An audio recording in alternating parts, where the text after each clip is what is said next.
Have you ever asked yourself why do you decide to stay in a relationship with a toxic individual or a toxic narcissist? I have a list of reasons of how we convince ourselves that it's the best thing to do in that moment to stay in a relationship or stay connected with that toxic individual. I'm lonely. I feel worthless without him. He had a bad childhood. Nobody will ever love me like she did. What am I going to do? A part of me is dying without them. How could you do this to me? Then, after reading this and after realizing that you have slowly convinced yourself of these reasons of why you stay in the toxic relationship, you start to engage in self blame. And the list of things that you tell yourself and you convince yourself of why this is your fault goes a little like this: It's all my fault. If I were a better wife, he wouldn't cheat on me. If I made more money, she would respect me. If I lost a little more weight, he wouldn't call me names. Maybe if my personality were different, my life would be different too.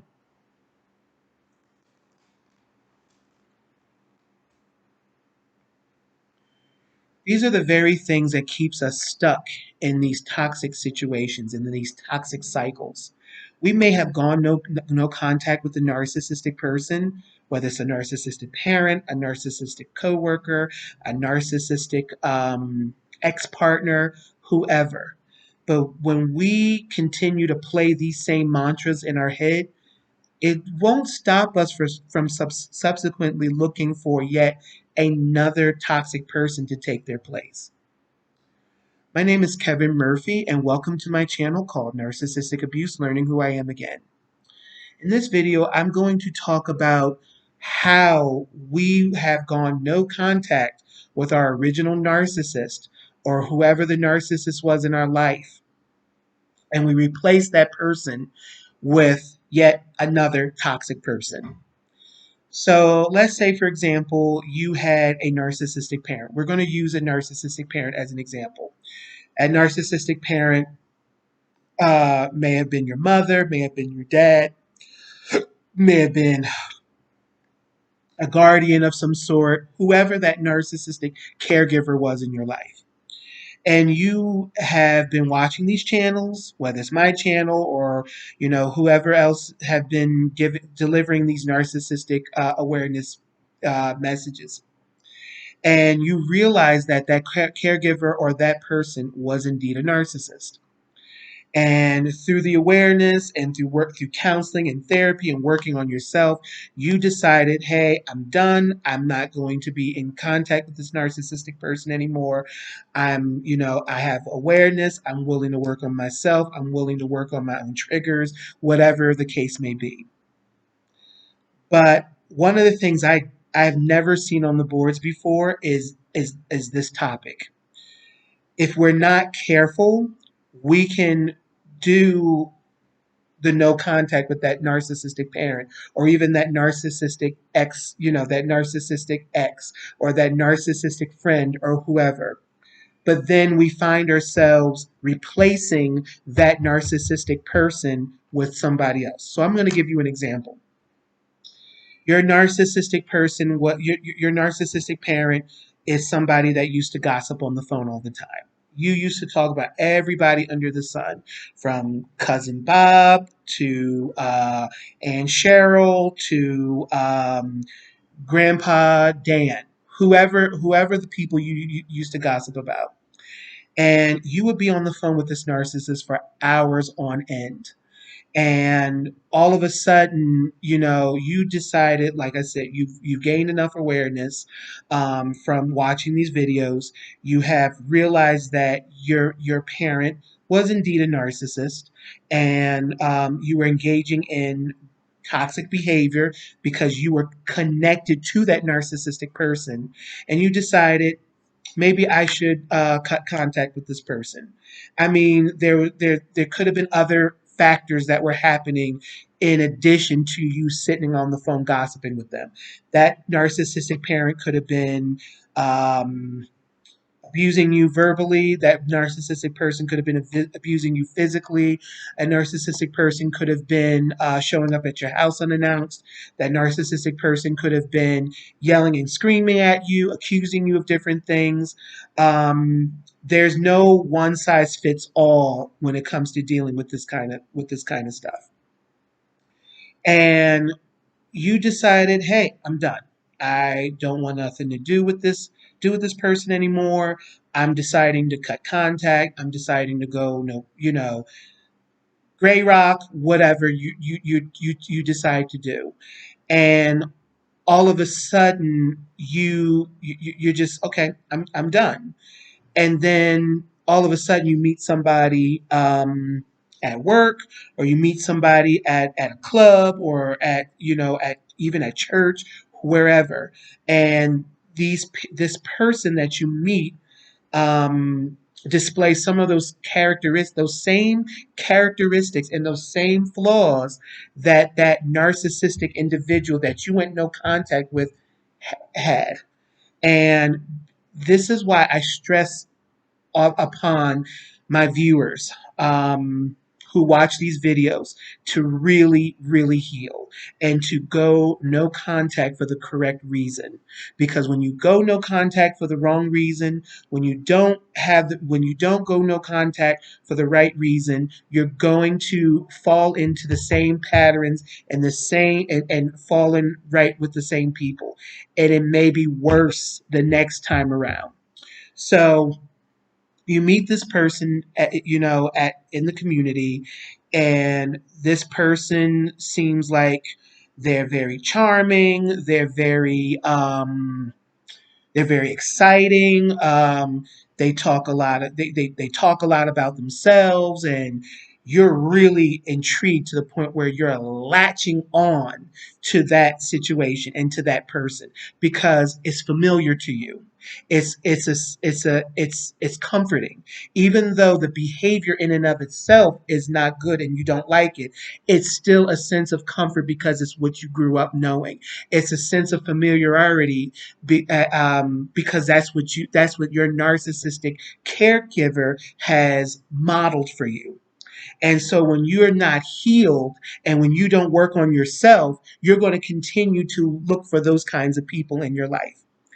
And this person is you find yourself later on gossiping on the phone again, um, doing other things that are inappropriate, saying and engaging in behaviors that are not appropriate. And what you basically have done is find another narcissist, but with a different face. And then that whole mantra of what I listed starts again. You start blaming yourself. You start saying it's your fault. You start saying I'm worthless. My personality is crappy. Um, I feel like a piece of crap. All of these things you say all of these things to yourself. And when you choose to go no contact, that is when you choose to surrender everything. You have to surrender it all. You have to, and one of the things that I suggest if you decide to go no contact with your original narcissist is make a list of things of why you want to go no contact for. You never, I mean, never, ever, ever, ever, ever want to go no contact to punish the narcissist. It's going to backfire on you later, and this is how you get yourself enmeshed and intertwined with other people that remind you, or it's just like that narcissistic person that you went no contact with, that you're trying to punish. When we're not healed, we're subconsciously still on the search for mommy's approval. We're still on the search for daddy's approval or whoever the narcissist was in your life. You're still on that hunt for that love and that validation. It's just that you decided to shut the door on that relationship by going no contact and getting your needs met by yet another narcissistic person that reminds you of that original parent that you went no contact with. That's no good. We can't do that. And so, ways on how we can prevent ourselves from replacing a toxic person with another toxic person is really working on ourselves, really choosing to say, I'm done with the toxic behavior. I'm surrendering myself to leave, surrendering my life and surrendering myself to a better life, to a better outcome. You want to be done, completely done. And the thing is, we're wired because of the fact that we've been raised by these people. We are wired to get our energy and get our sense of pleasure from the drama, from the roller coaster ups and downs, because that's what a narcissistic relationship is all about. We don't like it. We don't like the fact that we don't like the way that we feel, but it's something that makes sense to us. And I'm going to explain that in a minute. So let's say for example you grew up, another example is you grew up in a home that was invalidating. You had a narcissistic parent and so on and so forth, and you have a neighbor or a friend. So this is another example. You have, this time it's a neighbor or friend who is like treating you badly and treating you horribly and things like that, and you don't like the fact that this neighbor or this individual is treating you poorly, but because it's something that makes sense to you, because that's how you were wired, that's how you were groomed, you will tolerate that behavior before you tolerate somebody who is treating you kindly. It's it's really it's really frustrating for people who are on the outside looking in. It's even strange for people who have not gone through narcissistic abuse, but it's what makes sense to the psyche. It's what makes sense to the mind, that we gravitate to people who are like our caregivers. And if our caregivers have taught us that we should tolerate abuse, we should tolerate disrespect, we should tolerate someone pushing through our boundaries. And even if we decide to go no contact for a season or forever or whatever, um, and the motive is not right for why we're doing it in the first place, we're going to find, I almost guarantee you're going to find another narcissistic toxic person in your life that you're going to gravitate to subconsciously heal that wound with that parent. And that is not healthy.